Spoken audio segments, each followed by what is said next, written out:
Yes, hi.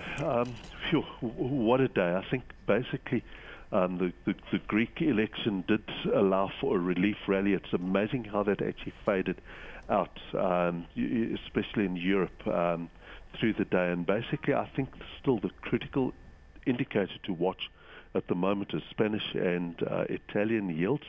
They were up quite sharply today, despite the Greek election results, which says, to my mind, it really confirms that the Greek situation is really for spectator value only.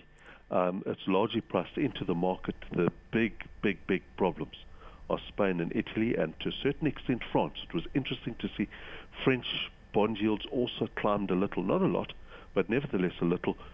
The more important election on the weekend, I think, was the French election, where effectively the socialists have basically been given carte blanche, and they're going to drive policy. And unfortunately, it's a tax and spend policy, which means that they're going to actually aggravate the problems. And you may well find that austerity comes to France a lot quicker than they like. And this is where the contagion is a problem. Does Spain, Italy, and France all get sucked Chris, at once? Let's look at the equities in South Africa. We saw today that someone like Grindrod was down, even though they made an announcement that they're buying a petrochemical. So what's your view? Why is the market not taking this well? No, I think a company like Grindrod buying a petrochemicals plant, it's, in a sense, you can relate it to some of the that they are a logistics company, etc. But I think it is, to a certain extent, they'll be, venturing into a new area. The logistics in which Grindrod is in is still going to be facing a difficult period.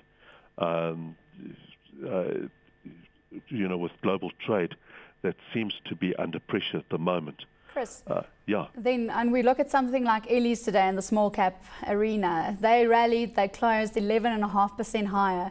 Is this a company that you should hold in your portfolio, a small cap that you like? Well, the small caps are something that I think one's looking at special situations. I at this stage don't know as to any specific reason why Ellie's has actually rose that much, but small caps are still very much a special situation because you've got such big potential macro risks.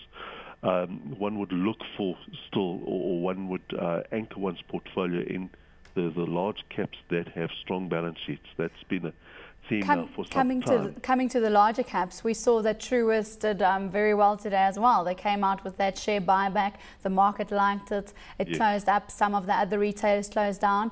Truist, the stock that you prefer? Truist is a good stock. Obviously, the big concern in retail is that whole sector not overcooked in any case. But I think the emerging market consumer is still a strong theme, not just in South Africa, but around the world. The developed market consumer is the one that's under pressure, but the emerging market consumer is basically where it is. And that's why I think that particular theme is something that can still run a bit, but one would need to see a little bit of stability coming. The European situation doesn't help. Financials. We saw financials performing very well today. Financial index up nearly 2%. We saw the likes of Old Mutual coming through there, Standard Bank. Do you think this might be a show that foreigners are starting to look to South African banks that are completely free from this contagion from Europe? Yeah, I think at the end of the day, people are going to look for areas where it's actually where you can actually see a separation. Clearly in the financial sector, especially banking, you've got quite a bit of fear at the moment because and again, it's because the European banking system is looking quite shaky at the moment. But that's not, that's not something that's necessarily relevant to the South African banking system or the Turkish banking system or other equivalent emerging market banking systems. So you may well find that differentiation taking place in that sector, and I think that certainly is a theme that's also coming through, is that differentiation. The correlation you can't get away from, but the differentiation, you've got very, very different trends in the actual share markets and also stock prices in sectors like banking. Platinum. We saw that Lonmin was the top performer today from the platinum producers on the JSE. Lonmin, a company that we should have a look at? Yeah, it's one of the big three, and it's certainly one of the three that I favour.